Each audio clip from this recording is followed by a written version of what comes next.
Number 18 Michigan has recorded back-to-back shutouts after blanking BYU and Maryland in its last two games. They take on number 13 Northwestern this weekend in the Big House. The two teams rank first and second overall in the FBS for lowest points per game. The two best defenses there. Skip, you love some college football. You watch everything. Are the Wolverines, Harbaugh's Wolverines, for real this year? Molly, Stephen A., you better believe they're for real. Yeah? Okay. I believe, as much respect as I have for Northwestern, what Northwestern did early this year to Stanford was just stunning and extremely impressive to me, because Stanford went to Northwestern as a 10-point favorite and lost by 10. So I respect Coach Fitzgerald and what he's done there, but they will not win this game at the Big House. Here comes Michigan. Jim Harbaugh is a force of a head coach, both in college and in pro football. Obviously, we saw what he did at Stanford and what he did for the 49ers, and now what he is already doing in his first year back at his alma mater at Michigan. This team is for real because the cupboard was not bare, left by Brady Hoke.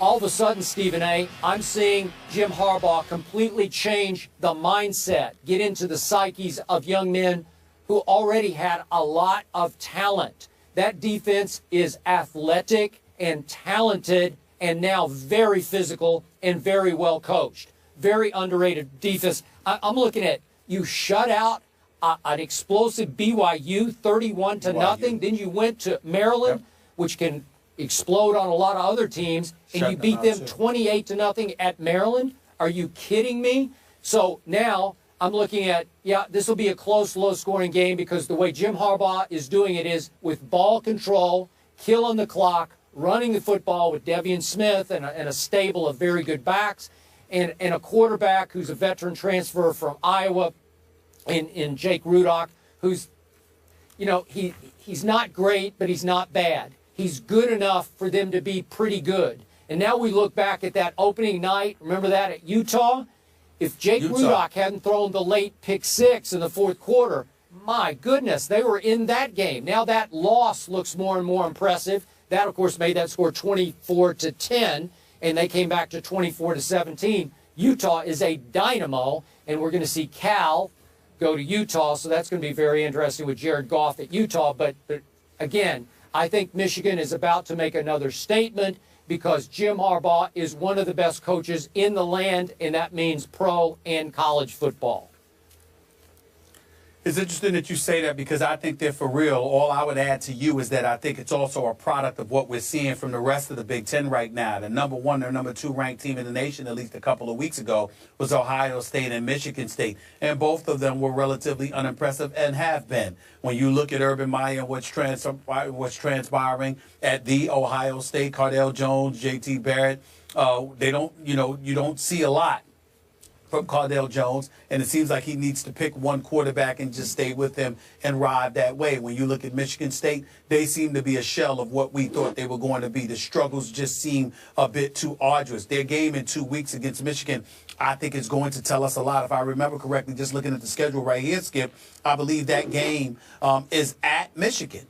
So Michigan State is coming to Michigan. I think that's going to be a big-time game. Yep. That game is October 17th. I'm looking forward to that matchup. And, of course, Michigan ends the season against Ohio State. But do we expect, even though you got to watch out for Minnesota, do we expect them to beat Minnesota? Yes. Do we expect them to beat Northwestern this weekend? Absolutely. Then you look at Rutgers, Indiana, Penn State. It seems like at the most,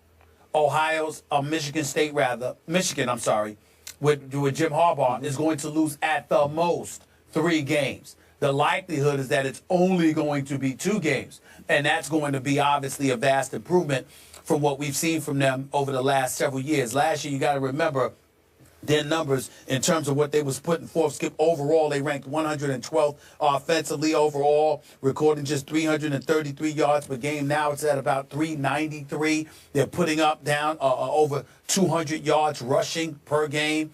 So when you look at those averages, That's relatively impressive with obviously with Devion Smith and those guys. So I'm looking at it from the perspective they're grounding and pounding. They're coming at you. The cupboard wasn't bare, as you pointed out, because their defense is no joke. Jim Harbaugh is an exceptional coach. He's coaching from a simplified perspective, putting them in a position where he's emphasizing not turning the ball over, protecting the football. Yep. That's where my question mark comes in, because Skip, already this year, Rudock has thrown 6 interceptions already.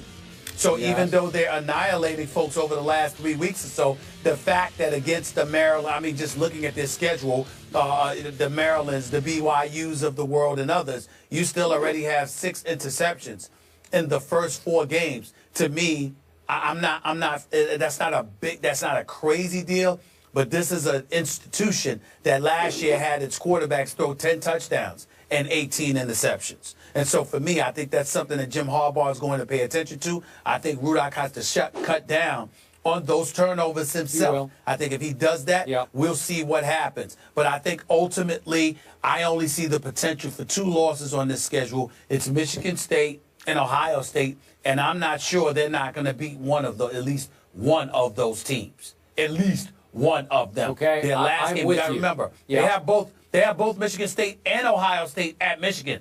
Both games are at Michigan this year. I think they win one of them. Hey, okay, Jake Rudock will he's very experienced because he was a longtime starter, obviously, at Iowa. I think he will become more and more of a low-risk game manager under Harbaugh, and I think they will be effective enough on offense to beat Michigan State at home. I'm still not quite sold that they can beat Cardale and company, because I think Ohio State is just still a little more talented. And last year, sometime in the mid-year, Ohio State caught fire, and I think they will again, and I think they might be a little too much for Michigan, even in the big house late in the year. The Cubs take on the Cardinals tonight in Game 1 of the NLDS. It will mark the first postseason meeting between the two teams. Now, the Cardinals won the season series, but the Cubs won 6 of their last 9 meetings. Skip, we all know this. The Cubs haven't won the World Series since 1908. Is this finally their year? Molly, Stephen A., I said this on the show last week, and I'm going to repeat it. I just have a weird gut feeling this is the year the Cubs finally break through. And as Stephen A. knows, I spent some time in Chicago as the columnist of the Chicago Tribune, which meant I spent a whole lot of time at Wrigley Field. And Stephen A., I've told you before in discussions about the Cubs, I was always amazed at the negativity the fans brought to Wrigley Field. It was almost a cultural crying in your beer fandom of what can go wrong, will go wrong with our little lovable Cubbies, the lovable losers that they were.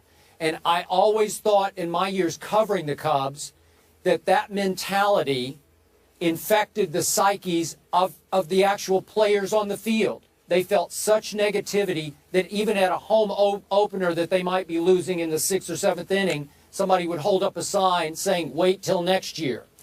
And Joe Madden is a wizard at changing a culture. We watched him change the culture in Tampa, and I get the feeling he's already changing this culture with all of his little gimmicks and shticks and games that he plays in the clubhouse. He's making this team finally laugh at the curse of the billy goat instead of letting it infect and deteriorate their psyches.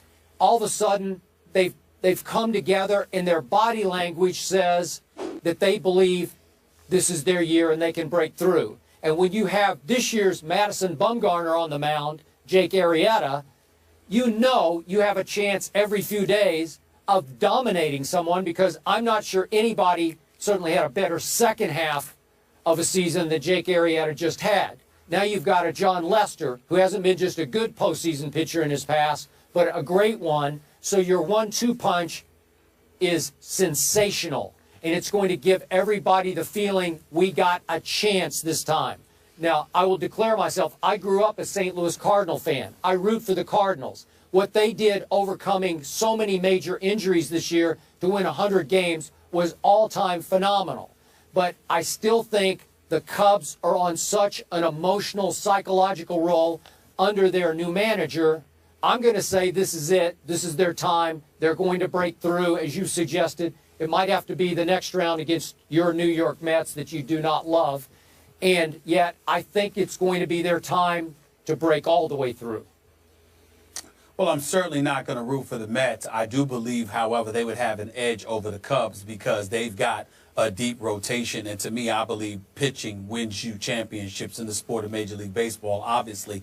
I hope I'm wrong about the Chicago Cubs. I find myself rooting for them. I am a Joe Madden fan, number one. I am a Theo Epstein fan, despite the fact that he was in Boston before he went to Chicago, because I think he's phenomenal at what he does. But I look at guys, Starlin Castro has come on strong, Anthony Rizzo doing his thing. I look at this kid, Addison Russell and Schwarber, who hit a home run the other night. They've made contributions, and I'm a big-time fan of Chris Bryant as well. So they've got some talent on the Chicago Cubs. Here's the problem, Skip, and this is why, despite my hope, even though I love and respect the hell out of the St. Louis Cardinals, and I'm a huge, huge fan of Matheny, the manager, and Yadier Molina, who I think is one of the best catchers, ever. This dude knows what he's doing behind that plate in terms of controlling and protecting his pitches and dictating tempo. I just believe that the fact that Arrieta can't pitch until Game 3, that only ensures that you're going to see him twice in this series, and I think they need him more than that to beat St. Louis. I think St. Louis is going to win this series unless destiny for the Cubs gets in their way. All right, Theo Epstein did it with the Red Sox. We'll see if he can get it done with the Cubbies. Now, how about Peyton Manning? Can Derek Carr get it done against them? It's the Raiders and Broncos. Do the Broncos have a shot at knocking them off? We'll get into that coming up.